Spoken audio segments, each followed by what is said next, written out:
What we're working on is coming up with a method that will allow hotel guests for a session at a time, as little as one guest per lesson, different guest every lesson, to teach kids English with us coordinating and facilitating, but with guests being the ones who really help doing the learning, so that it's good for the guests and good for the kids. I mean, I've been trying to think about this for years, and it all came together talking to Kathleen, who said, I can put this together. I can come up with the beginnings of a method.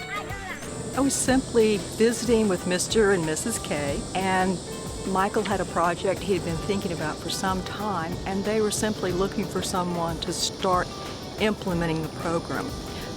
It was quite unexpected when I started this that the children were so eager to come to school. In fact, this week, just like last week, they voted to come on Saturday, and this week they've added Sunday. The one skill I can think of for everybody that's really, really important, trying to figure out what will be useful to somebody 10 years from now. It's pretty hard to figure out, but one thing I'm sure of is English. I'm very proud because that I know English is more easy for my life, and look for the work is more easy. Yesterday, I'm come to the hotel and I talked with the teacher, so they asked me for help and I say, of course. There are a few cases, like Natasha and all of Eddie Brown's kids, that Eddie has taken and made a real effort to make sure that they learn English, even though their mother doesn't speak English.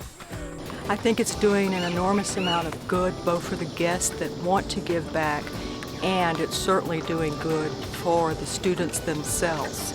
And it's very encouraging, but there's a lot of work to do. It's a work in progress.